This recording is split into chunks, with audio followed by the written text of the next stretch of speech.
Naomba nitambue uwepo wa mchungaji ameingia wakati tumeshafanya utambulisho. Mama mchungaji Geoffrey Mwanzipe, tupungie mkono, simama tupungie mkono mama. Amen. Asante sana.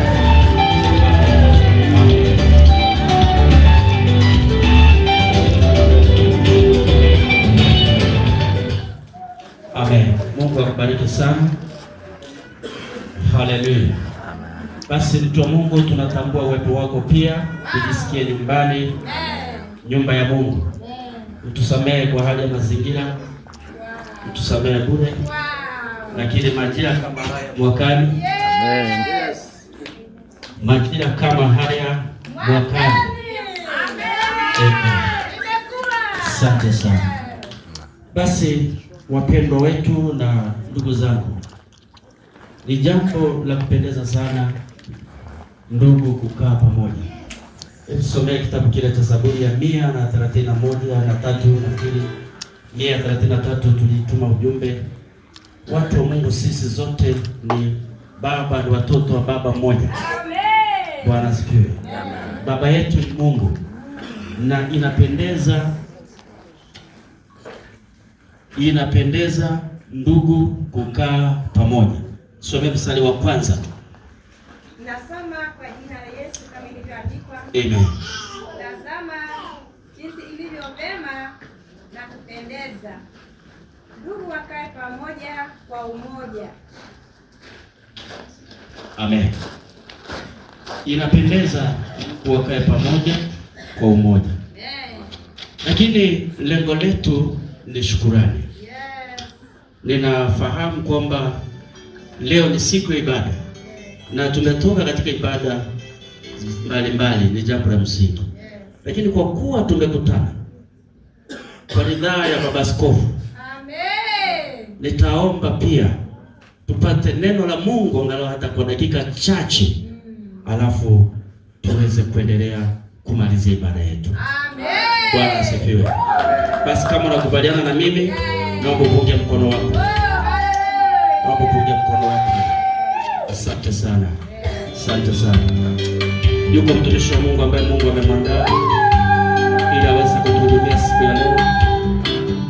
Basi kwa kuwa anaweza kujieleza, tutasimama tuabudu kwa dakika moja wakati anajiandaa ili atuletee neno la Mungu.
Yesu Kristo wa Nazareti aliye hai, Kwa mamlaka ulionipa na kwa mamlaka jina la Yesu Kristo, namleta mtumishi wako mikononi mwako Mungu, anapoenda kutuhudumia hata angalau kwa dakika chache. Ninamwombea kibali mbele zako Mungu. Ninaachilia baraka zote za kimadhabahu juu yake, na uweza na nguvu na mamlaka. Ni katika jina la Yesu Kristo aliye hai nimeomba na kuamini, na kanisa niseme amen. Basi nisaidia kutema karibu mtumishi wa Mungu, na Mungu akubariki. Piga makofi, mshangilia Mungu, mshangilia Mungu, mshangilia Mungu. Karibu mtumishi wa Mungu. Mungu akubariki sana mamangu. Tunakupenda sana. Karibu sana.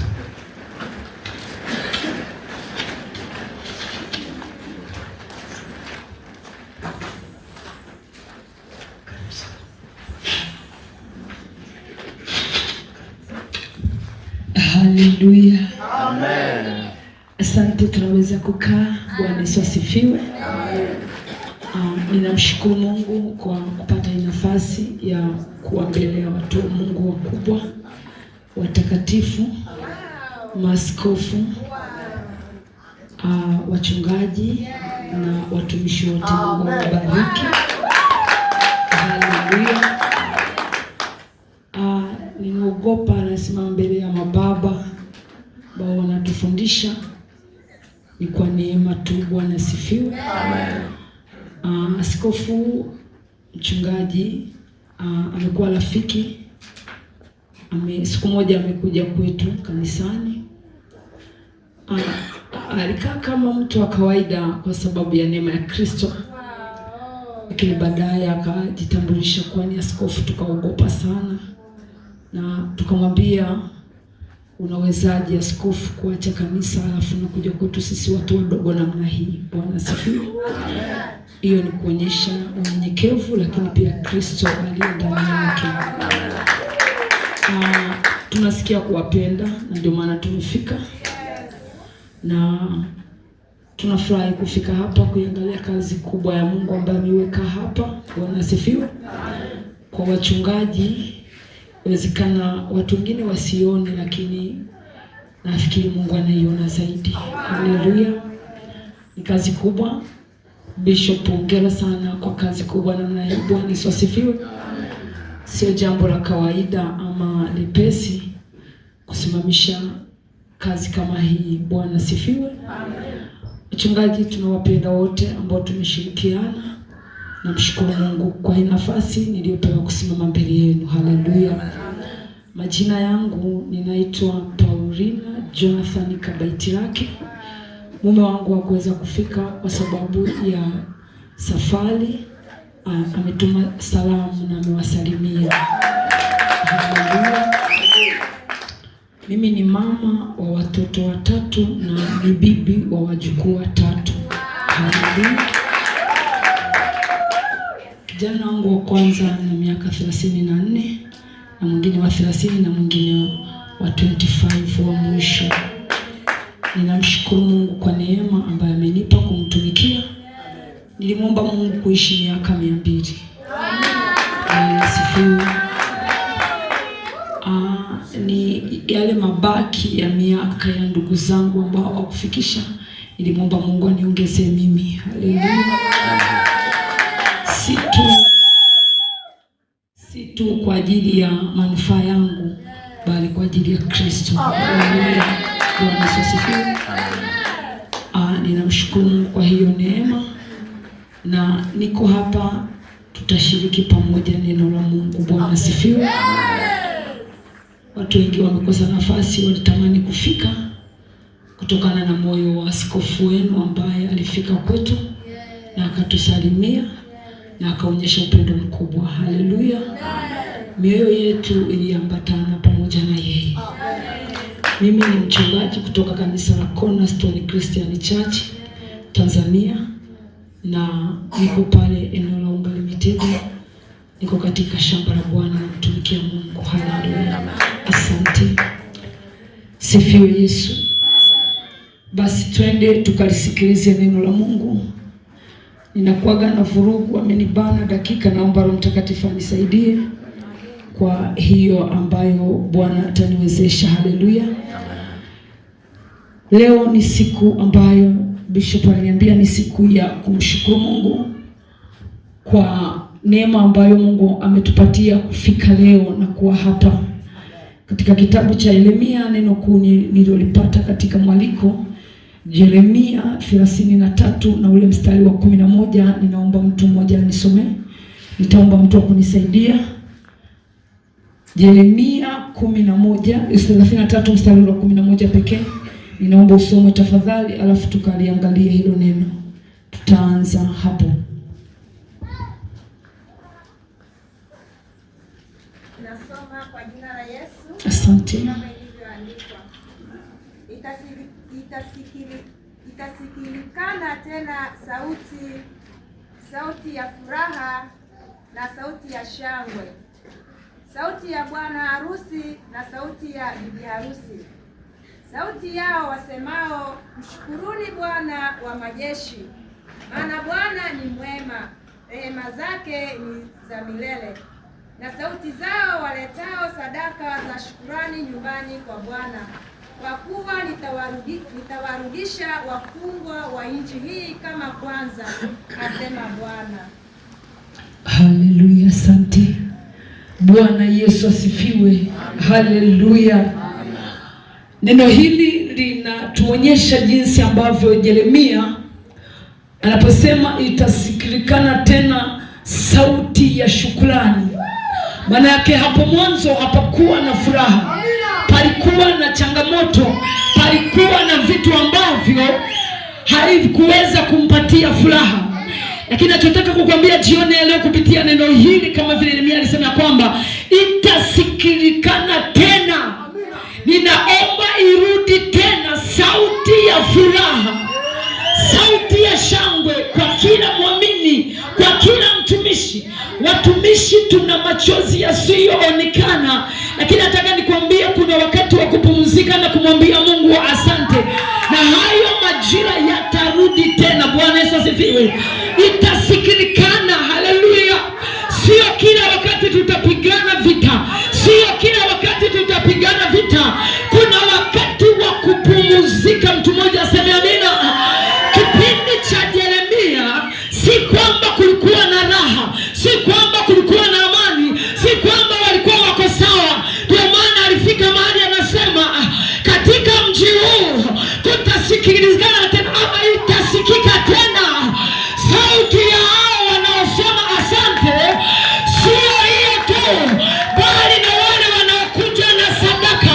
Ninachojua jioni ya leo tuna sadaka katika shukrani yetu, tukimwambia Bwana hata sasa umetusaidia. Katikati ya machozi inaweza kutoka furaha. Sema amina. Ninamuona mwanamke mmoja katika kitabu cha Samueli wa kwanza sura ya kwanza mstari wa 7 mpaka 18. Huyu mama aliyekuwa anaitwa Hana. Sema Hana. Mama huyu alienda Shilo akiwa na kilio, akiwa na uchungu, akiwa na machozi mengi, akiwa hali wala kunywa. Lakini siku moja alikutana na makuhani kama hawa, wakamwambia mama, umechanganyikiwa. Akasema sio nimechanganyikiwa, nimemimina moyo wangu mbele za Mungu. Kuhani akamwambia, hebu enenda ukajibiwe sawasawa na haja ya moyo wake. Kilichotangulia kabla ya Samueli alipata amani. Akasema ninapata mtoto tayari. Haleluya. Amani ilitangulia. Sema amani. Amani ilipotangulia, ile imani yenye mizizi ikamleta Samueli. Haleluya. Haleluya. Haleluya. Ninaweza kusema amani ni tunda, imani ni mizizi. Haleluya.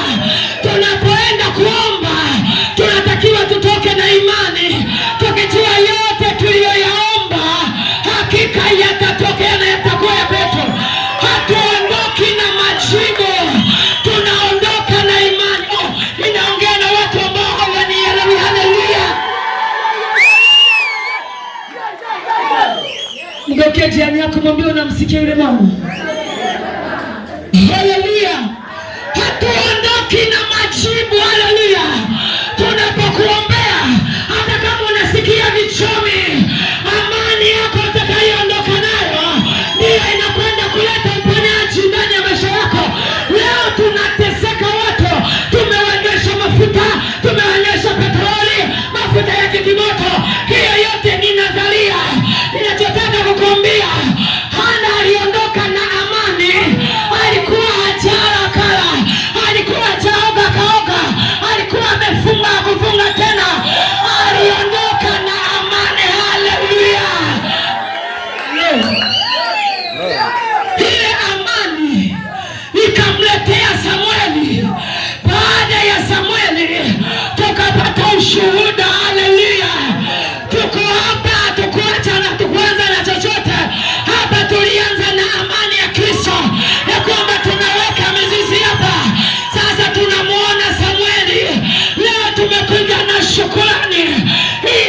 Geukia jirani yako, mwambie vurugu zote kwako.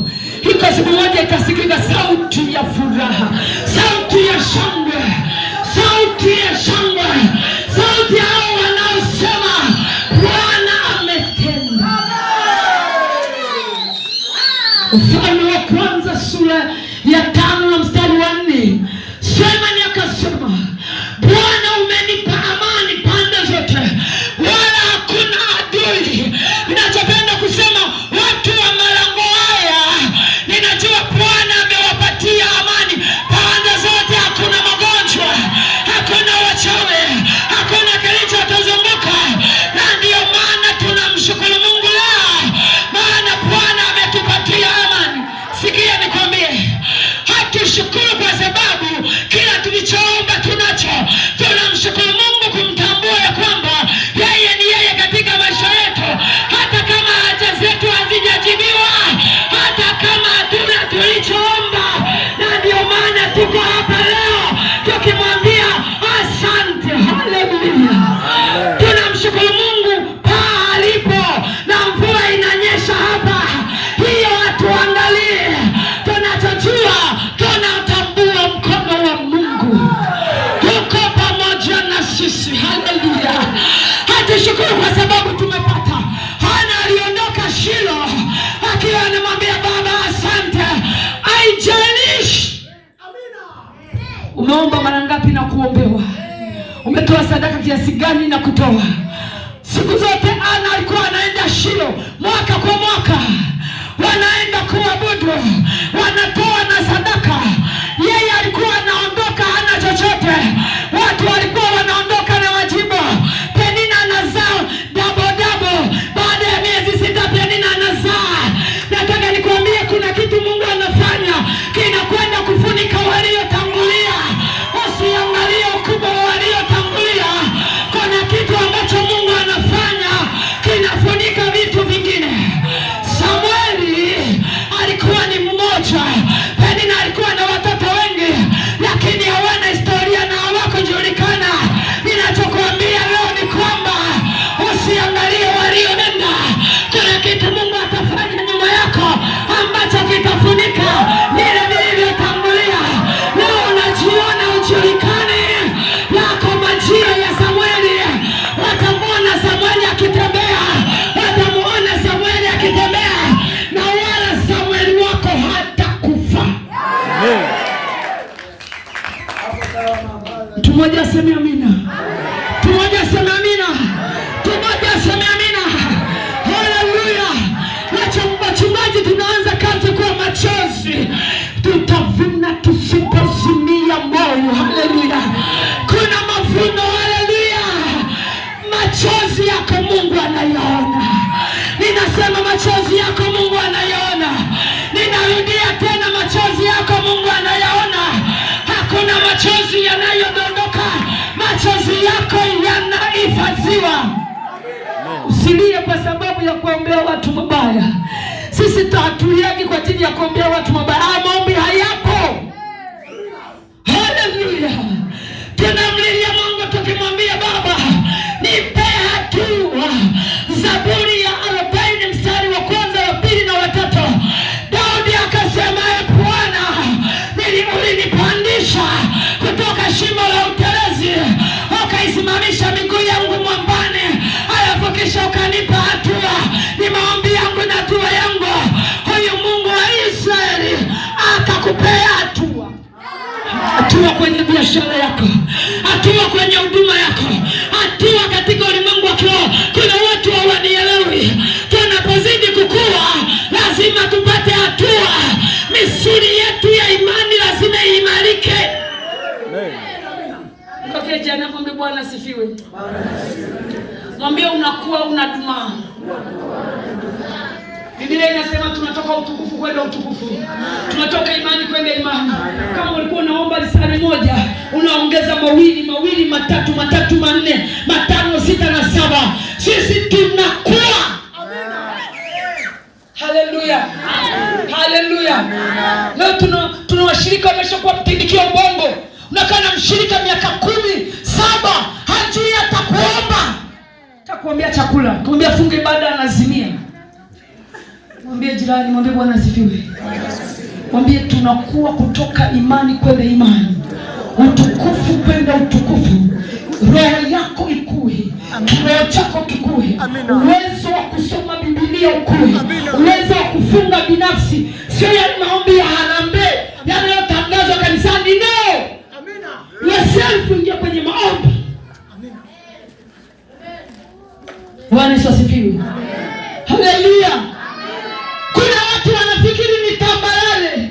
Wana wa Israeli waliondoka wakiambiwa mnaenda nchi ya maziwa na asali, hamkulima hamkupanda, mtakula na kunywa. Wakanyanyuka na vilago vyao. Hatua ya kwanza walianza kwenda, hatua ya pili walikutana na jangwa, mahali pa kushindwa, mahali hakuna maji, mahali hakuna chakula, mahali hakuna chochote. Hiyo ni namba 2. Sema namba 2. Wakristo wengi wanafia namba 2, wachungaji wengi wanafia namba 2. Watu wa mlango huu kwa jina la Yesu Kristo hatutafia namba 2, tutaenda namba 3. Namba 3 ndio Kanani yako. Namba 3 ndipo mahali unaiona huduma. Namba 3 ndipo unaliona kanisa. Mwanamke akiolewa haoni maumivu ya rebound. Anachokiona ni mtoto wa kiume ama wa kike. Subiri namba 2. Nasema sirudi tena. Na Wakristo wengi wanafia kituo namba 2. Wana wa Israeli walifia namba 2. Namba 1 waliondoka, wanaiona nchi, namna ya kupita hapa. Leo tuna Wakristo wasioomba, wanaong'ang'ania mafuta, wanaong'ang'ania chumvi, wanaong'ang'ania vitambaa na picha za watu. Waka moto kwa jina la Yesu. Lazima uombe. Bwana Yesu asifiwe. Sema na Mungu, roho yake ingie ndani yako, uweze kuomba maombi yenye ufahamu, maombi yenye matokeo, badala ya kutegemea mafuta. Akamoto. Kanisa limekosa maarifa. Watu wangu wanaangamizwa kwa kukosa maarifa. Hauangamii, unaangamizwa. Kuna mafuta yasiye karibu, yale ya kunywa na kujipaka. Sitaki kugusa vitu vya watu mimi. Waka moto kwa jina la Yesu. Hello. Kama uko hapa, Bwana Yesu asifiwe. Haleluya. Watu wa Mungu wanaangamizwa kwa kukosa maarifa. Hivyo unajua ninakusalimia sianza kuhubiri. Sasa mimi sio inakuwa jana. Mimi masaa yangu natakiwa 6-7. Sasa hii hekima niliyopewa hapa, waka moto. Haleluya. Itasikika tena. Haleluya. Haleluya. Itasikika tena sauti ya furaha na sauti ya shangwe, sauti ya bwana harusi na sauti ya bibi harusi, sauti ya hao wasemao shukrani Bwana wa majeshi. I think umekuja bure kumshukuru Mungu Bwana wa majeshi. Umekuja bure. Mwambie jirani yako hatumshukuru Mungu bure. Na wachungaji wengi kwenye eneo la utoaji, yani tumekwepa. Sasa tutatoa kwa jina la Yesu Kristo wa Nazareti, mwana wa Mungu hai. Bwana wa majeshi, maana Bwana ni mwema, rehema zake ni za milele, na sauti zao waletao sadaka za shukrani nyumbani mwa Bwana Mamre Faisi Mission. Sauti yao waletao sadaka ya nini? Mwambie jirani yako sadaka.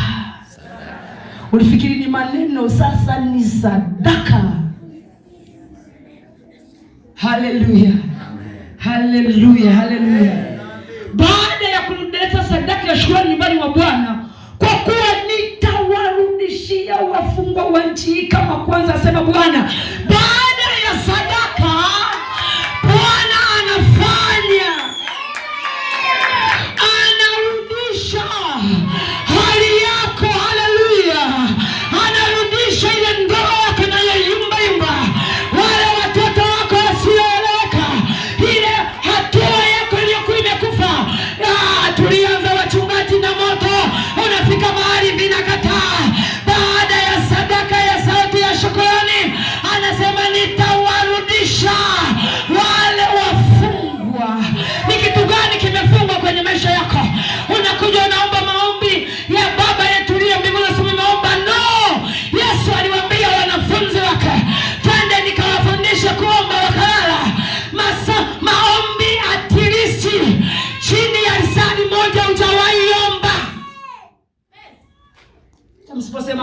Nasema amina mwenyewe. Amen.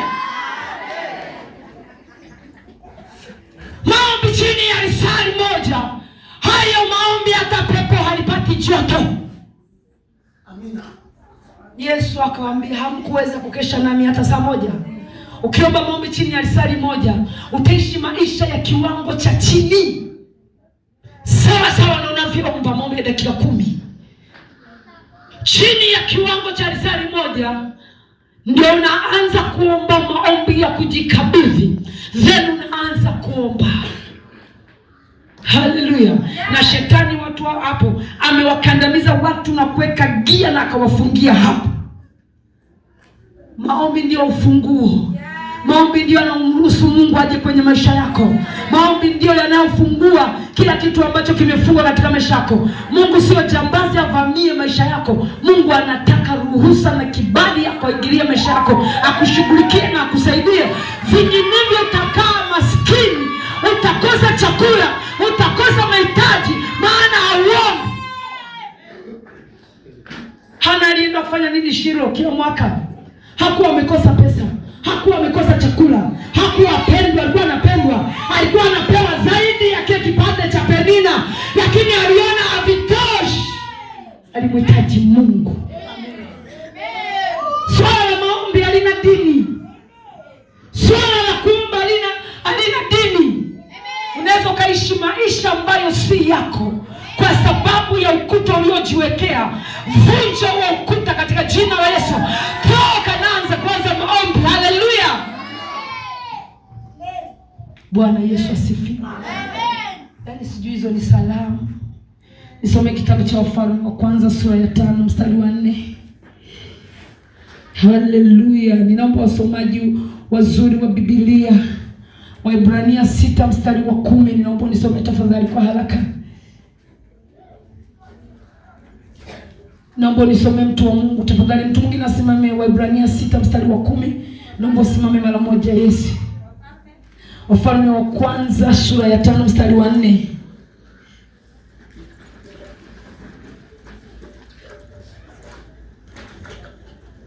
Upata? Amen.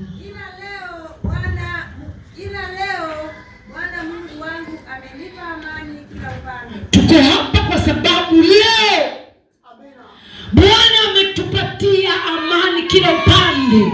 Sulemani baada ya kuona ya kwamba ana amani pande zote, akaanza kuisimamisha madhabahu ya Mungu aliye hai. Huwezi kusimamisha chochote kama utakuwa na maadui kila upande.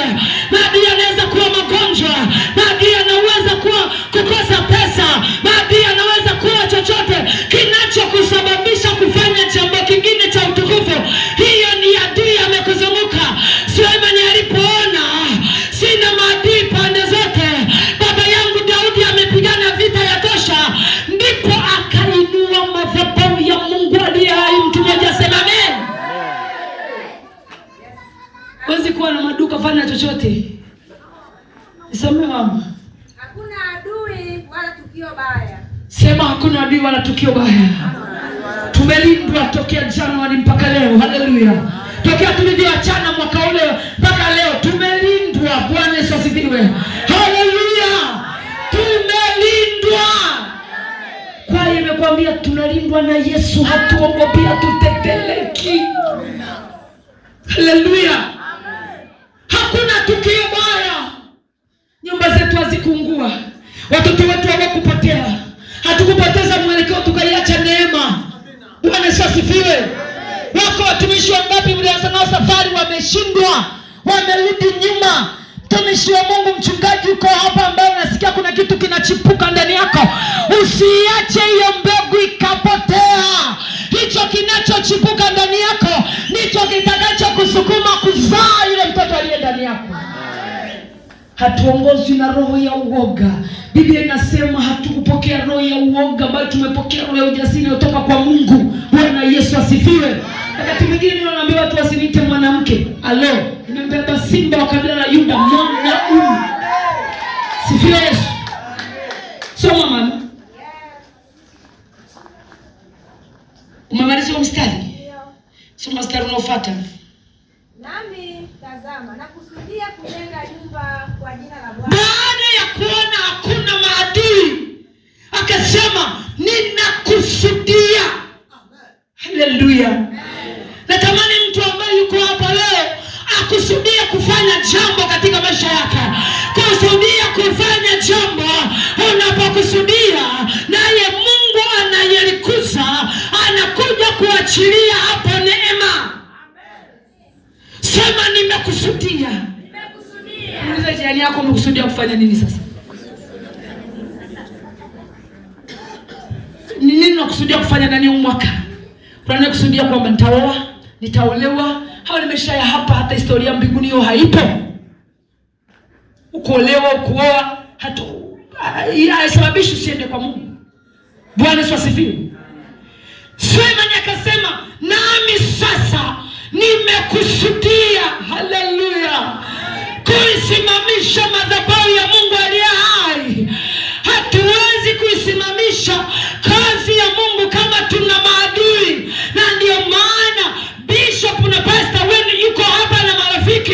Hii ni kuonyesha hana maadui pande zote. Ushirika. Ibrania 6:10, ninaomba mtu mwingine anisomee tafadhali.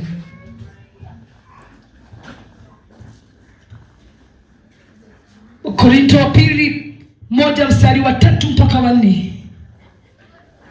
Iko faraja ya Mungu ambayo tunafarijiwa sisi watumishi wa Mungu. Ibrania 6:10. Asante. Biblia inasema, maana Mungu si dhalimu hata asahau kazi yenu. Yes. Na pendo lile narudia. Maana Mungu si dhalimu hata aisahau kazi yenu, na pendo lile mlilolidhihirisha kwa jina lake, kwa kuwa mmewahudumia watakatifu, na hata hivi sasa mngali mkiwahudumia. Kama wewe ni mchungaji sema amina. Mungu sio dhalimu hata sahau kile ulichokifanya. Haleluya. Anaona upendo wako wa kujitoa. Haleluya. Na bado unaendelea kuwahudumia watu. Utawahudumia watu wanaokupenda na wasiokupenda, maana Mungu amekupa hiyo neema. Na huwezi kuwapendezesha watu wote, kama vile rais wa nchi hii anakaa na watu wanampenda na wasiompenda, na bado anapita anasema mimi ni rais. Hivyo atakavyopita anasema mimi ni mchungaji wa mahali fulani. Mbingu ikisema ndio, hakuna anaweza kufanya nini? Mungu siyo dhalimu. Anayaona machozi yako, anaona bidii yako. Mungu anachokitaka katika kazi yako, lazima uonyeshe bidii, lazima uonyeshe juhudi. Wachungaji wamebaki wakilia bila kuonyesha juhudi. Maombi bila juhudi na bidii hayatakuletea matokeo unayoyataka. Hii simaanishi usiombe. Weka watu hapa kwenye maombi. Halo. Lazima kuwe na juhudi ya kutafuta nini? Kondoo, sema kondoo. Baada ya kuomba inaruhusiwa kwamba nenda katafute. Hatua ya kwanza ni maombi, unawazaa watu katika ulimwengu wa roho. Bwana Yesu asifiwe. Baada ya kuwazaa katika ulimwengu wa roho, unawafuata katika mwili. Tunaweka crusade, tunaweka seminar, tunakaribisha watu. Bwana Yesu asifiwe. Wokovu sio hali ya kanisa fulani. Wokovu ni lazima kwa kila mtu anayetembea juu ya uso wa nchi. Wewe endelea kuweka uso wako gumegume. Iko siku moja utakutana gumegume lenyewe linakwambia sikujui, pamoja na sadaka zako, pamoja na huruma zako, pamoja na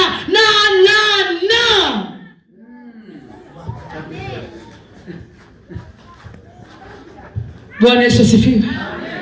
Nilikutana na Yesu Kristo mwaka wa 89. Wakati nakutana na Kristo, nilikuwa sielewi ni nini. Lakini siku niliongozwa sala ya toba. Nilikuwa na dini yangu nzuri ya KKT. Nimeshakula kipaimara. Nimeshafanya nini kila kitu, si ndio? Nilikuwa najiona malaika, angel anayepaa.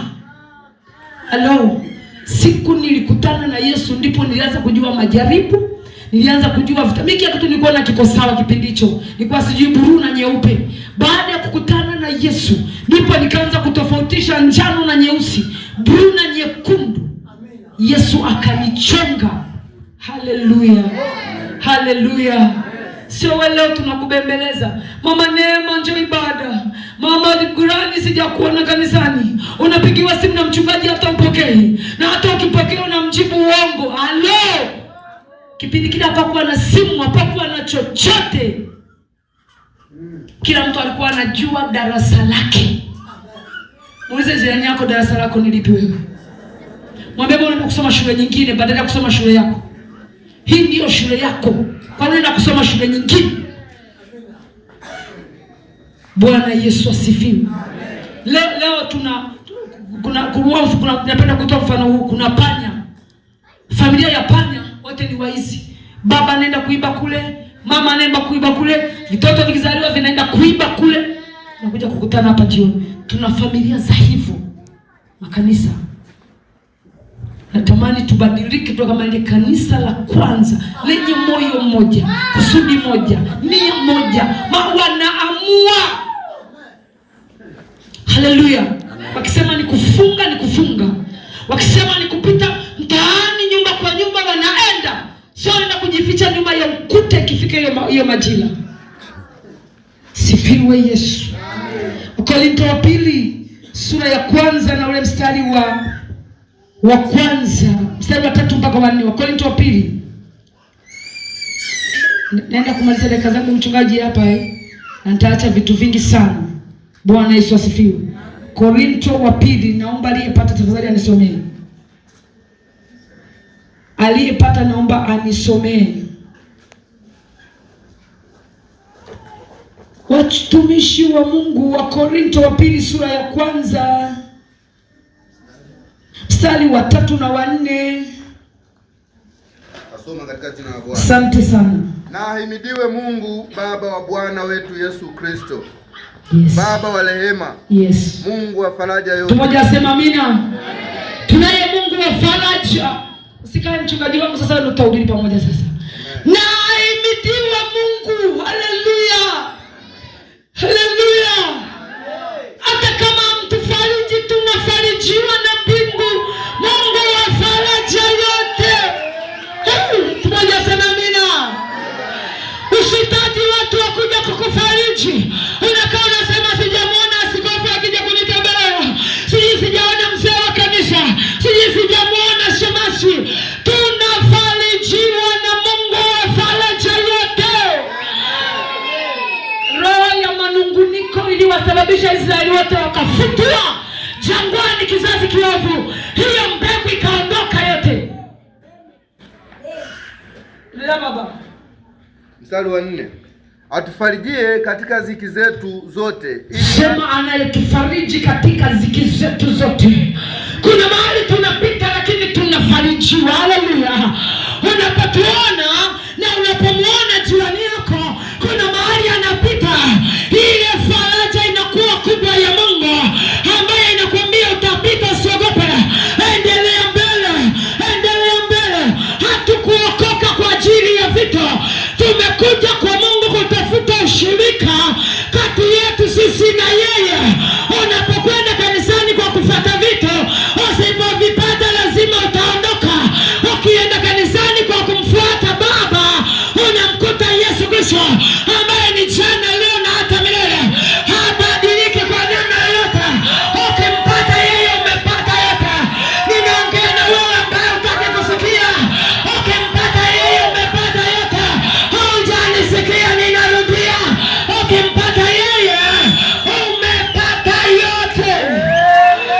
Paulo anasema ndani yake tunakwenda, ndani yake tunaishi, ndani yake tunakaa. Maana yako ukiwa ndani ya Yesu utakula, utalindwa, utatunzwa, utapona, utafarijiwa. Kila mahitaji yako yatapatikana kupitia njia ya Yesu. Kama sio mchawi, punga mkono wako namna hii. Haleluya. Paulo anasema ndani yake tunakwenda. Haleluya. Ndani yake tunaishi. Tena tuna uzima wa milele. Mtu mmoja asema amina. Usikae nje ya kambi, ingia ndani ya hema.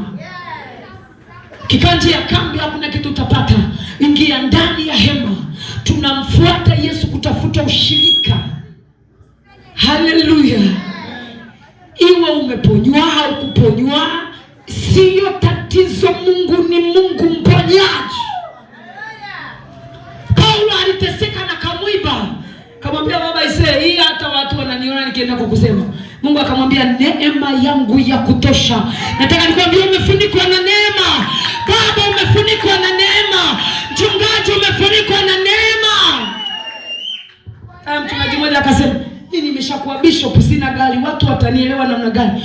Kuwa na gari haimaanishi kwamba wewe ni bishop. Haleluya. Aliye ndani yako ndiye anakutambulisha kwa jamii. Ndiye anasema wewe ni nani. Bwana asifiwe. Wakati mwingi tu pastor nilikuwa nakimbia mpaka uje kunigusa niambie mchungaji, kwa sitaki kabisa. Yaani unanigusa hivi, nikikugeukia hivi na kuangalia siwezi kukupiga, sitaki kabisa. Nilishaishi kwa mchungaji, tunakula viruweruwe vile vya mtoni vile vyenye mkia mkubwa hivi, wanavitega ndio mboga. Nikasema mimi hata kuolewa na mchungaji, hata kuwa mchungaji sitaki, kama maisha ndio haya. Hello, ni pagumu. Na wakati huo nahubiri injili. Lakini nasema hiki hapana. Nitahubiri injili kwa namna nyingine, lakini sikuwa mchungaji. Bwana Yesu asifiwe. Siku Mungu ananileta pale, hata mtu akiniambia mchungaji sitaki kabisa. Lakini nataka nikwambie kuna matunda. Mungu anayaona machozi yako. Kuna watu hawaioni kazi yako, lakini Mungu anaiona kazi yako. Kuna watu wanasema mtu anafanya nini hapa? Hello. Mchungaji wangu umemaliza? Sijamaliza bado. Karibu. Ili nasi tupate kuwafariji wale walio katika ziki za namna zote. Haleluya. Kwa faraja hizo tunazofarijiwa na Mungu. Tunatangulia kupita sisi kwenye moto. Baada ya kupita kwenye moto, tunakuja kukusaidia wewe ambaye unapita kwenye moto. Tunafarijiwa, zani tuwafariji ninyi. Inawezaje kukusaidia kama mimi sikupitia hapo? Bwana Yesu asifiwe. Haleluya. Kimwona mchungaji amesimama hapa kukusaidia, maana yake amepita hapo, ndipo anakuja kukufariji wewe. Akikwambia songa mbele usiogope. Hapa ni pembamba, njia ni kubwa, nenda. Toka hapa, nyanyuka, usikae hapa chini. Haleluya. Tunapitia, sema kupitia. Unapitia kulala njaa.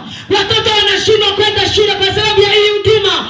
Maana lazima tuwekeze. Haleluya. Unashangaa watoto wengine hawataki hata kanisa, anasema ni mimi kanisa ndio lisababisha mimi sijasoma. Halo. Haleluya. Huduma inabeba maisha ya mtu. Bwana Yesu asifiwe. So mchungaji unayemwona ni mchungaji au bishop ni wa kuheshimiwa kuliko rais wa nchi yako. Sio kama unanielewa? Bwana Yesu asifiwe. Kwa hiyo lazima umuheshimu kwa heshima yake. Inapofika rais wa nchi yako apewe heshima zinazomstahili kama kiongozi. Bwana Yesu asifiwe. Muda wangu umeshaisha. Mchungaji, nimalize? Bado sijamaliza mstari wa 5. Yes. Kwa kuwa kama vile mateso ya Kristo yanavyozidi kwetu, vivyo hivyo faraja yetu inazidi kwa njia ya Kristo. Asante, unaweza kukaa. Haleluya. Yuko Mungu wa faraja nyingi, atakaye kufariji kama alivyotangulia kutufariji, hii sisi nasi tuwafariji ninyi. Amen. Ukiona mchungaji anakufariji, useme si mchungaji ananiambia nini ajui ninakopita. Hapa unapopita tumepapita mara 7. Haleluya. Tukikufariji ufarijike sasa. Kubali. Baba wa faraja, na tufariji sisi ili tuweze kuwafariji na ninyi. Maana kuna mahali tunapitia pagumu. Ukuta mwanaume ana tabia anatwanga na mguu na ni mchungaji, jina libadiliki. Bwana asifiwe. Mwalimu wa shule hata akiacha ualimu bado ataitwa mwalimu. Kuna kitachobadilisha hilo jina, kwa sababu hukupewa na ukoo. pewa na Mungu wa mbinguni. Hata wakati mwingine ulikuwa ufanani, hata wakati mwingine ulikuwa una sifa za kuwa na hicho cheo, lakini mbingu ikakupatia, na ndiyo maana mtetezi wako yuai ili akutetee mahali ambapo wanadamu hawezi kukutetea. Tumoja aseme amina. Kama bado uko pamoja na mimi, nipungie mkono wako namna hii. Haleluya. Katika mstari wenu hapa ninauona Yeremia 29:11 mpaka 14. Nataka huu mstari uishi ndani ya maisha yako, usishi ubaoni ya kwamba niko kwenye madhabahu, sipo kwa muda mchache wala muda mfupi, nipo kwa muda mrefu, maana ninajua Mungu ananiwazia. Unaweza kuondoka kabla ya kile anachokuwazia kijatimia. Unapoendelea kukaa, kile anachokiwaza juu yako siku moja kinaweza kutimia juu yako. Mtu mmoja aseme amen. Waumini wa hii chachi unaweza wakaa mwaka hauoni chochote, lakini bado Mungu anakuwazia. Haleluya. Unakaa miaka miwili unasema mbona sioni hatua, lakini Mungu anakuwazia. Unakaa miaka 7 unasema sioni chochote, nataka nikwambie Mungu anakuwazia. Na yale mawazo anasema ni mawazo ya mema, ili akupatie matumaini, ili akupatie muonekano mwingine, ili akupatie nafasi nyingine, ili akupatie hatua nyingine, ili akupatie. Acha nimhubirie huyu. Haleluya. Hao watu hawataki. Mungu anakuwazia mawazo mema, tena mawazo ya amani, ili akupe matumaini. Ninyi si mnakataa? Sinabidi niwaache. Bwana Yesu asifiwe. Bwana Yesu asifiwe. Mungu anawaza mawazo juu yako kwa muda mrefu, ili akunyanyue kutoka mahali usingetoka, ili akupeleke mahali usingeenda, ili akuweke mahali usingekaa, ili akuonyeshe mambo ambayo usingeyaona. Nikimaliza kuangalia watu, mniangalie mimi. Huyu ni mwenyekiti wangu wa umoja, na mshukuru Mungu amefika. Bwana Yesu asifiwe. Hili andiko kila siku unaliona tu hapa. Yeremia 29:11. Unajua kuna watu wengine wanawaziwa. Ninachojua Mungu ananiwazia, hata kama hakuna anayeniwazia. Iwe ni mzee wa kanisa, iwe ni mchungaji, iwe ni askofu. Ninachojua Mungu ananiwazia mawazo mema, ili anipatie chochote, ili anipatie hatua. Baada ya Mungu kumsimamisha Daudi mwambani, Biblia inasema akaanza kumpa hatua. Ninaomba upige hatua katika jina la Yesu. Hautakuwa mtu wa kushindwa, hautakuwa mtu wa kutokuweza, bali Mungu ataisimamisha miguu yako mwambani, halafu atakupatia hatua katika jina la Yesu. Ninaongea na mtu aliye hai. Haleluya. Daudi alijaribisha mara nyingi, Zaburi 40. Akamwambia Mungu, kila ninapotaka kutoka natoka kwenye shimo la utelezi, siwezi chochote. Mungu akamwambia, nitakutoa kwenye shimo la utelezi, nitakusimamisha hapa. Haleluya. Alafu anasema mimi Mungu nitaziimarisha hatua zako. Hatua zako za kihuduma ziimarishwe, hatua zako za kiroho ziimarishwe, hatua zako za kibiashara ziimarishwe. Ninaongea na watu wanielewe. Hatua zako za maendeleo ziimarishwe, hatua zako, maana tayari Mungu ametusimamisha mwambani, ametusimamisha mahali ambapo hatutashindwa tena, hatutaanguka tena, hatutarudi chini tena, ili tuweze kuendelea mbele. Rimosaka. Ninaenda kumaliza. Haleluya. Haleluya. Mwambie jirani yako, Bwana ananisimamisha mwambani. Biashara yangu inakwenda kusimama. Watoto wangu wanakwenda kusimama. Huduma yangu inakwenda kusimama. Alafu Mungu anakwenda kunipa hatua. Mgeukie jirani yako, mwambie Bwana Yesu asifiwe. Mwambie Yesu anakupenda. Kila kitu tutafanya leo, msiogope. Kama kuna msosi, kama kuna sanituta tu. Sisi tumekuja kwa ajili ya leo. Tunailisha kila kitu kwa ajili ya hapa. Amina. Bwana Yesu asifiwe. Mwenyewe wanakuambia kuna jambo msomo moja ngoja ni uache. Sifiwe Yesu. Andika Timotheo 2:1-7. Hatukupokea roho ya uoga, tumepokea roho ya nguvu. Mchungaji, kijana, mtumishi, songa mbele, usiongozwe na hofu katika jina la Yesu. Songa mbele. Haleluya. Hii ni ajabu. Ibrahim anaambiwa toka kwenye nchi ya babako, nenda usikojua. Wanamuuliza nenda wapi? Kama sijui. Ndivyo tunavyoanza mtume, hatujui itaelekea wapi. Haleluya. Uje utakuwa na watu wangapi? Unamko na ubiri kila siku. Watu wanakushangaa. Tunatoka kwenye nchi ya baba yetu, tunaenda mahali pengine ambapo Mungu ameahidi atakuwa pamoja na sisi. Amen. Haleluya. Swala la imani.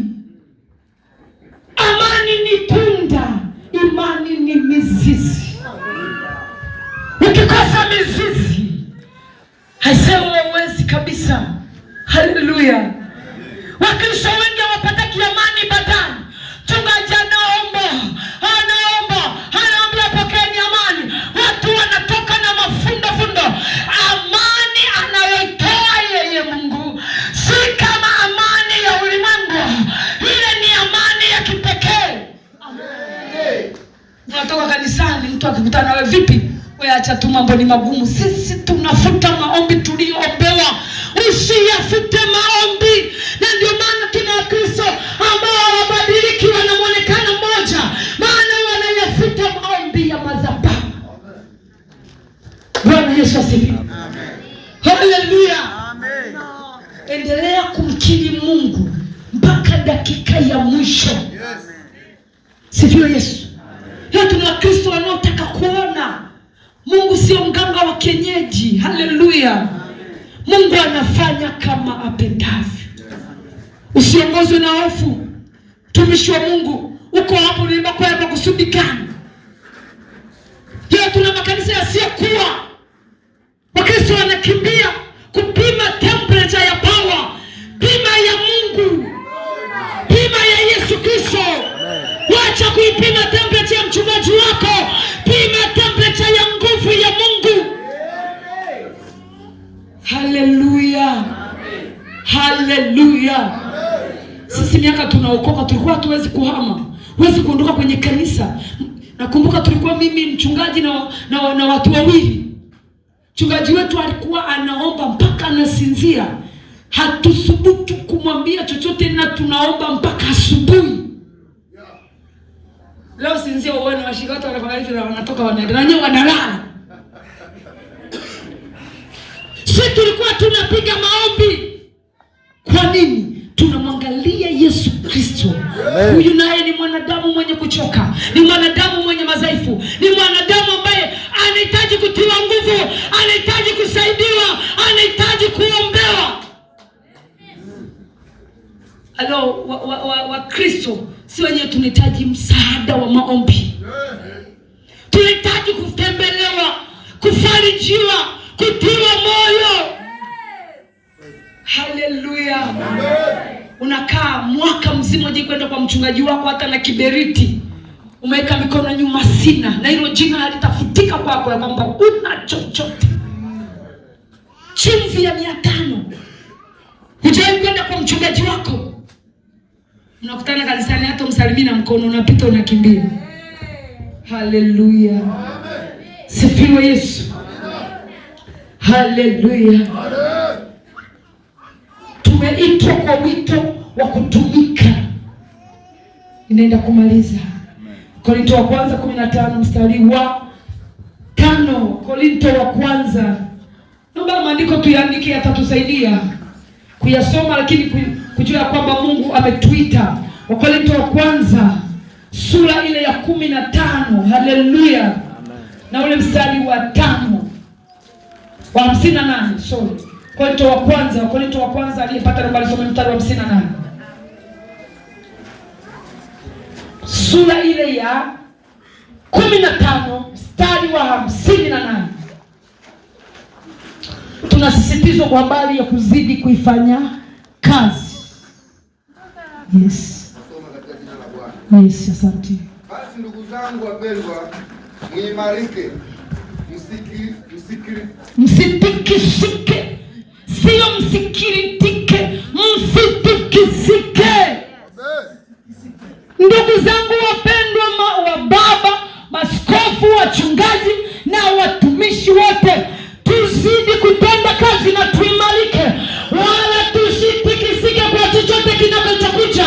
Upepo wote usikutikise, aina yoyote,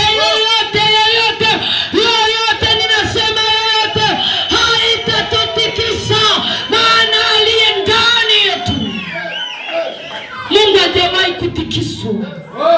Usiangalie miondoko ya kisasa, muangalie Jehova. Haleluya. Ikiwa Mungu amekuita, kuna watu ambao Mungu ataweka chini ya neema yako. Sema amina. Haleluya. Wako watu ambao Mungu amewaandaa wanaokaa chini ya neema yako. Ndivyo ilivyo katika familia. Kuna masikini, kuna wenye uwezo kidogo, kuna matajiri, lakini familia hizo zote zina watoto. Familia masikini haina watoto? Si wanakula wanakunywa? Familia ya tajiri sina watoto? Wanakula wanakunywa. Familia ya yule mtu wa katikati sina watoto? Ndivyo ilivyo mchungaji. Neema uliyopewa na Baba, kuna familia itakaa chini yako, itakutambua, itakuheshimu, itakutii, itatembea na wewe. Siogope chochote. Haleluya. Wapendwa, Bwana asifiwe. Haleluya. Unasoma? Amen. Mkazidi sana kutenda kazi ya Bwana siku zote. Baada ya siku leo tuko na shukrani hapa. Tunatakiwa kwenda kuzidi. Sema kuzidi. Kutenda kazi. Sio kuomba na kulia machozi, no. Talia mpaka nguo zitapauka, vitambaa vitachanika. Tunatakiwa kuzidi kutenda kazi. Haleluya. Hapa tunamshukuru Mungu kwa hatua aliyotuleta mpaka leo. Baada ya hapa tunatakiwa kuzidi kuongeza bidii katika kutenda kazi. Kwa kuwa mwajua ya kwamba taabu yenu sio bure katika Bwana. Tumoja aseme amina. Taabu yako sio bure katika Bwana. Haleluya. Tunachangia harusi kubwa. Baada ya siku chache zinavunjika. Hiyo taabu yako ni bure. Lakini hii unaiweka kwa Bwana kwenye hii madhabahu, taabu yako sio bure. Maana sadaka unena. Amen. Tunachangia harusi. Tunachangia mbesi. Tunachangia kipaimara. Halo. Mwambie jirani yako Bwana asifiwe. Bwana asifiwe. Taabu yako sio bure ukipanda hapa. Haleluya. Haleluya. Na ujue hii na baraka, tunapofikia saa ya kutoa hapa, mimi nakwambia unasikia mpaka tumbo linakata. Likate ukitoa. Amen. Yes. Bwana Yesu asifiwe. Taabu yenu sio bure. Sometimes unawaza kwamba ninatoa tu. Unatoa tu kwa sababu haujapandwa kwenye hiyo madhabahu. Biblia inasema waliopandwa katika nyumba ya Bwana watastawi, nao watakuwa kama mtende, watazaa matunda hata wakati wa uzee. Huwezi mwa mahindi ukayapanda kila shamba. Ukasema hili shamba halina udongo mzuri, moja ming'oe nikapande kwenye ule udongo. Haiwezekani. Unapoiona neema hapa, ukasikia ile kule ya ngurumo, unasema ninaenda kupanda pale. Alo, umejimoa. Waliobaki hapa wanaendelea kuota mizizi. Wanaendelea kuota mizizi. Mwisho wa siku wanatoa matunda. Maana walikubali kupandwa. Walikubali kupitia zaruba ya utoaji. Wakajenga madhabahu. Wakasimama na hii kazi. Hiyo ni dharuba. Hiyo ni jua. Hiyo ni kiangazi. Lakini ukistahimili mvua ya baraka inakuja. kufanya namna hii. Mwambie jirani yako, mvua ya baraka inakuja. Waliopandwa katika nyumba ya Bwana, ukisoma Zaburi ya 92 kwamba hao watakuwa kama mti, watastawi na kisha watatoa matunda. Tunawezaje kukaa na waumini watoe matunda wanaokimbia kimbia? Yaani wako kama swala, leo yuko hapa, kesho yuko pale. Hafa wana aibu. Hiki ndio kile kizazi cha nyoka. Unapokaa na mtu unaendelea kumwombea, unaendelea kumwombea, anaendelea, anapita kwenye mapito, unamtia moyo, unamwombea, anaendelea kukaa, anaendelea kuota mizizi kwenye hiyo madhabahu, anaota mizizi. Akiwa jakasa wanang'oa mizizi yake, huyo naenda tena sehemu nyingine, anakaa hapa hivi, anapambana kidogo. Huyo nataka nikwambie, ukitaka kujua Mkristo aliyekaa kwenye kanisa mwanzo mpaka mwisho ni watofauti. Ni watofauti. Kwanza anamwamini mchungaji wake, anamwamini Mungu. Leo tuna washirika ambao watuamini. Hata ukiwaita njoo tukuombee, ukitaka kujua kwa na mgeni, vichwa vyote wanapeleka kwa mgeni. Wewe mchungaji unasimama, watu wanakukimbia. Why? Kwa nini? Wewe ngoja tukaribishe mgeni hapa, tuite watu. Yaani watu wote wanakimbia mchungaji, wanaenda kwa mgeni. Hivyo hata akiombewa na mchungaji anasema ningekuwa nimewekewa mkono huu mgeni. Moto kwa jina la Yesu. Neema ya Kristo inatosha. Kinachokupatia matokeo sio mikono ya mgeni, ni ile amani unayoipata baada ya kuondoa. Hana aliondoka na amani, akaenda akala akanywa, akajua Samueli amempata. Baada ya siku chache akampata Samueli. Hatuondoki na majibu. Wale wenye ukoma aliwaambia mmetakasika, nenda. Wakiondoka njiani wanaonyeshana, mimi mbona vidole vimekatika, mbona mimi bado sijapona. Walipofika home wakawa wamepona wote. Moyo wa shukrani ni mmoja alikuja. Tunatakiwa kuja kuleta shukrani. Leo tunaombea watu wanafungua, wanapona. Sadaka ya shukrani wanapeleka sehemu nyingine. Halo kabisa. Alime mtu mwingine, ajale mtu mwingine, waka moto kwa jina la Yesu. Wakristo mjifunze kujua ya kwamba ni wapi ulipokutana na Mungu. Ngonge mama. Haleluya. Haleluya. Mtu anaenda kutoa sadaka ya shukrani hata kwenye ukoo. Na mshukuru Mungu, mimi huko nilikokuwa nimekaa salama, sadaka ya shukrani naita hapa kwenye ukoo. Sometimes wanasema Mungu angekuwa ameruhusu wachungaji watumie viboko. Hao ni wakutandikwa kabisa. Bwana Yesu asifiwe. Amen. Haleluya. Amen. Leo kuna watu watumishi kama miji ya Yuda. Ameweka redio hapa, sijui ya Mama Maria. Akigeuka kwa ameweka ya upako. Akigeuka kwa ameweka ya Musa. Akigeuka kwa ameweka ya nane. Unawahudumu kama miji ya Yuda. Umechanganyikiwa hata ujui nini. Ukija kanisani kwako unanuna. Amen. Amaliza saa ngapi niondoke? Maana ninajua muda wa hiyo redio. Na tunaita sadaka hapa utoi. Unaigawa sadaka inapita kwenye M-Pesa. Inanyokea huko usipopajua. Hello. Halafu tunakuona umekaa hapa umenyoka. Sadaka unatamia. Ilishapita kwenye Tigo Pesa. Ikaenda kule na umejikausha, umekaa hapa umeweka mikono nyuma umenyoka. Waka moto kwa jina la Yesu. Tufike mahali tuiamini madhabahu. Haleluya. Tuiamini madhabahu. Haleluya. Amen. Kama ukishindwa kumwamini mchungaji wako, ondoka haraka sana, maana unapoteza muda. Amen. Amen. Haleluya. Haleluya. Na sio kila tatizo utaombewa liende. Kazi yetu ni kuomba. Limeenda alikwenda, sio kazi yetu. Mtekelezaji ni Yesu Kristo. Yawezekana unapimwa. Hiyo isikusumbue, endelea kutuanga injili. Endelea kumtumikia Mungu. Haleluya. Mmetuchosha waumini. Niambie mama, niambie. Hatusemi, lakini tumechoka. Unawaza ibada ya Jumapili, waumini wako 13 wote wapo. Ibada ya katikati uko peke yako, mchungaji na mchungaji. Unaanza kuimba, twende kwa Yesu mimi nawe. Mama mchungaji na mchungaji, waumini wameenda, wanasema tuko kazini. Wanaporudi anakuja na sadaka 1000 from Monday mpaka Jumapili, ana 1000. Unauliza huyu mtu kazaliwa ende kwa wapi? Nenda basi aulete na mshiko ili mimi nikuombe. Unakuja na 1000.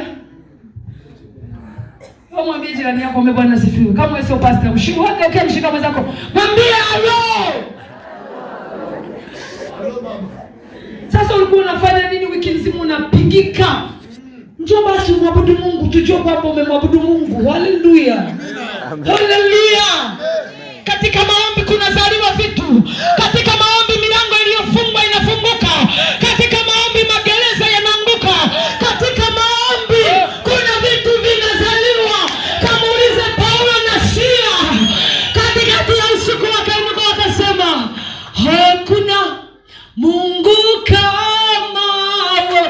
Mungu akasikiliza sauti nzuri ya muziki inatoka kwenye watu wenye shida, watu waliopigwa, watu waliofungwa. Mungu akasema nataka niwaone. Mungu akashuka gerezani, akaona sauti inatoka kwenye watu wenye majeraha, watu waliopigwa, watu walio gerezani. Namna gani ukipitia kipindi kigumu na nungunika? Chungaji ajaja kuniona, asikofa jalia tia mabati na maana nyeshewa. Unalalamika? Hapana, endelea kumwabudu Mungu. Yule Mungu akisikiliza sauti yako atakaposhuka. Mungu aliposhuka gerezani akaweka miguu. Paulo na Sila wakafunguliwa, wakaambiwa njia ni hii. Hawaamini macho yao. Nataka nikwambie, Mungu akishuka katikati ya mapito yako, wale waliokuwa wanakuangalia watabaki wamekuangalia. Wale wafungwa waliona kile kilichotokea, walimuona Mungu wao. Wafungwa ni watu majirani zako, wanakuona ukipita njia moja na shati ya kijani, wanakuona unaanza kubadilika, unaanza kuvaa suti, unaanza kubadilisha shati. Hao ni wafungwa wanaokuzomoka, wanaangalia itakuaje. Wewe endelea kumwazimisha Mungu. Zimisha Mungu. Haleluya. Haleluya. Wafungwa ni wale watu wanaokuona, nasema huyu tutaona kama ataweza. Wakati naanza huduma, tulianza na makaratasi yale nailoni. Wakaniambia, wewe mama umeleta aibu kwenye mtaa, hii ni uchafu. Wakaniambia tutakuchoma wewe na viti vyako viwili na wewe mwenyewe. Sikuwa ninaweza kubishana, nilimwambia Mungu haya yananistahili. Yampate nani? Bwana sifiwe. Na nilikuwa nasubiri ni wakati gani nitachomwa. Lakini wakati nasubiri kuchomwa, na Mungu naye anatengeneza njia pasipokuwa na njia. Sikuwa naweza kuwalaumu, sikuwa naweza kuongea nao, sikuwa naweza kuwajibu. Mimi niliendelea kumwazimisha Mungu. Mziki mzuri kutoka katikati ya shida, Mungu huja kuchungulia. Bwana Yesu asifiwe. Leo tuna Wakristo sugu, hawasikii. Unamwambia kitu anakuangalia hivi, ndio kimya. Unamwambia kitu anakuangalia kimya, hapingi, sapoti na hafani. Bwana sifiwe. Tunasema tutakuwa na semina hapa ya siku 3 ya kufunga na kuomba. Kuna mtumishi atakuja, watakuja kwa sababu kuna mtumishi. Ukitangaza wewe, asema ni mchungaji anafundisha. Kwenu ni kwenu, hata kama mnalala kwenye safleti, watoto wawili huku wengine huku, ni nyumbani. Sema ni nyumbani. Nyumbani. Hata kama wanachemsha ni nyumbani. Hata kama wabadilisha chakula ni nyumbani. Na ndio maana kila mtu anasema naenda kwetu. Haleluya. Amen. Mnaniombea nitoke hapa? Tunakuombea uendelee. Uendelee. Bwana asifiwe. Maandiko yanaanza kupotea. Hii inaonyesha kwamba natakiwa nitoke hapa. Haleluya. Mchungaji, nikutie moyo, changamoto yoyote isikurudishe nyuma. Songa mbele. Amen. Changamoto yoyote nakuja kutoka sasa hivi. Ngoja niruke sasa. Haya. Sifiwe Yesu. Naruka ili tumalize. Joshua 1:9. Uwe hodari, Bwana yu pamoja na wewe kila uendako. Wachungaji wote wamekuja hii pande. Ukitoka hapa toka ukiwa hodari. Hodari ni yule mtu anayeweza kufanya mambo ambayo wengine hawawezi. Hodari ni yule mtu ambaye anaweza kutenda mambo ambayo wengine yamewashinda. Chungaji, kuwa hodari. Bwana atakuwa pamoja na wewe kila uendako. Kila utakako kwenda, Bwana atakuwa pamoja na wewe. Maana yake huyo Mungu atakusaidia. Atakupa mwelekeo. Uwe hodari. Mchungaji, nisomee Joshua 1:9. Simama. Ninatoka hapa mchungaji, askofu wangu. Yaani mimi mkiniita mnipe masaa 6. Atisi. Haleluya. Kama mkisema yule mama arudi, muwe mmejipanga. Sio kujipanga kifedha, kujipanga kiroho. Haleluya. Kwa manabii mnaenda mnakaa asubuhi mpaka jioni. Kwenye makazi yetu mnapima muda. Kwa jina la Yesu. Amen. Kule mnakaa. Hakuna mtu mwenye haraka. Kama hospitali unamngoja daktari. Waka moto kwa jina la Yesu. Ukija hapa unasema mchungaji, ibada iisha haraka. Kuna unapokwenda ni kwenda kuangalia Simba wa Yanga na CCM. Ni mpira tu unaenda kuangalia. Ni kwenye kikoba. Tunaacha jambo la msingi. Tunafanya mambo ambayo sio ya msingi kwa wakati huo. Sikwambii uwe na kikoba, kuwa nacho. Chungaji, nisomee. Je, si mimi niliyekuamuru? Sio yeye Mungu aliyekuamuru kuwa mchungaji ama akakuita. Sisi hatuko hapa kwa sababu tunatafuta pesa. No, tumeamuliwa. Hivi nafikiri ningetoka hapa nikavaa kile kingo kinaishia hapa, kwa mjini si ningetembea? Ningekosa hela. Ningepata. Haleluya. Sio mimi niliyewaamuru. Uwe hodari na moyo wa ushujaa. Kuwa hodari na moyo wa ushujaa. Mambo unayokutana nayo mchungaji ni mengi, askofu. Malalamiko kila askofu. Kuna wachungaji ambao wanalia. Mchungaji askofu anakula peke yake. Hanisaidii mabati. Sijui hanisaidii nini. Malalamiko ni mengi. Kuwa hodari na moyo wa ushujaa. Maana changamoto ni nyingi. Hatutarudi nyuma. Yes. Usiogope wala usifadhaike. Usiogope wala usifadhaike. Sema amina. Kwa kuwa Bwana Mungu wako yu pamoja na Bwana Mungu wako sio wa mchungaji, sio wa mama yule. Bwana Mungu wako yuko pamoja na wewe. Kama uko na Mungu utatembea, labda kama utafuta bali Yesu. Kila uendako. Kila uendapo. Haleluya.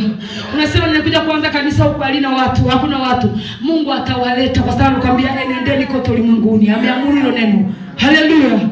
Baba, na changamoto ni wachungaji wakiuza makanisa, wanauza na waumini. Imekuwa biashara, waka moto hiyo roho. Wanauza kanisa, wanauza na waumini, wanauza na vyombo, wanauza na viti, alafu wanaondoka, wanaenda Dar es Salaam. Alo, tumefikia hapo. Tumefika. Haleluya.